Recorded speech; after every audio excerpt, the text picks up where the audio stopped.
Tonight, a look at two candidates in the midst of a highly unconventional campaign, hoping to win hearts and minds of American voters. So what's the state of play? Earlier today, I spoke to ABC News contributor Yvette Simpson and Republican strategist Sarah Fagen. Thanks and welcome to you both. Thank you for having us. Sarah, the president's Tulsa rally was billed as a sold-out affair with 1 million people registered. But in reality, there were a lot of empty seats. Do you think it was COVID fears, or is his base weakening, and should he be worried? Well, I think it was a combination of things. Certainly COVID played into it. Ultimately, though, it won't have any bearing in the final outcome of an election. How big somebody's crowd is rarely the determining factor in the outcome of an election. And yet we know the president cares very much about crowd size. Yvette, let me turn to you. The president spoke for 2 hours and made no reference to George Floyd and no mention of Juneteenth. What do you think that says to the American public during these divisive times? You know, I think that President Trump knows who he's speaking to. That crowd was not a George Floyd, race relations, positive, black-white community crowd. And in fact, if you think about Sheila Buck, who was arrested outside of that protest with her "I Can't Breathe" t-shirt, it was very clear that those opinions were not welcome. Sarah, you're a Republican and you served in the George W. Bush administration along with John Bolton.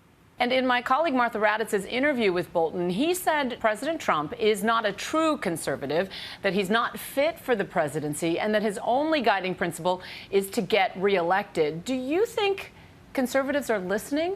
Perhaps some conservative members of the national security establishment are listening to that. And John Bolton has a very well-defined set of views. I had a very good experience working with him, but I really wonder why he took the job. He was purported to have been very critical of Trump before Trump's election and even after his election. So I think it was a damning account of President Trump. But he left with an axe to grind, and it certainly shows in the way that he has presented himself after his service. Well, Sarah, I'm curious. John Bolton says President Trump told him that he was holding up aid to Ukraine in exchange for an investigation into the Bidens. And what's more, Bolton says the impeachment inquiry should have been broader because obstruction of justice is a way of life for Donald Trump. Does this change your view at all of the impeachment inquiry? It doesn't. I mean, I think, look, ultimately, the president has the right to talk to a leader of another country and have a conversation freely. My issue with John Bolton isn't necessarily that I think everything he said is wrong or true. I think neither is the case. I think it's when you serve a president as a senior member of the team, you don't agree with every decision. It was clear John Bolton was taking notes, and lots of them, for purposes of writing this book and making himself more famous, perhaps more wealthy. I just disagree with the approach. And so still, in your mind, as a conservative, you continue to support President Trump? Well, I think that Donald Trump has done some very good things around the globe, but there are certainly stylistic things that I don't care for. Yvette, let me give you the final question. The president is trailing behind Biden in some key swing states. If you were advising Joe Biden's campaign, what would you say to him?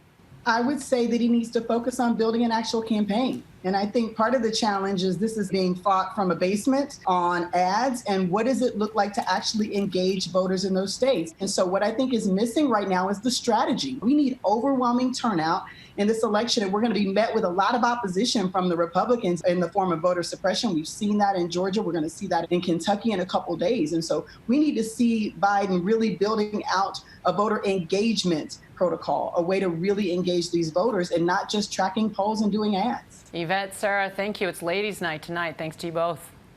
Yes, thank you. Thank you, Juju.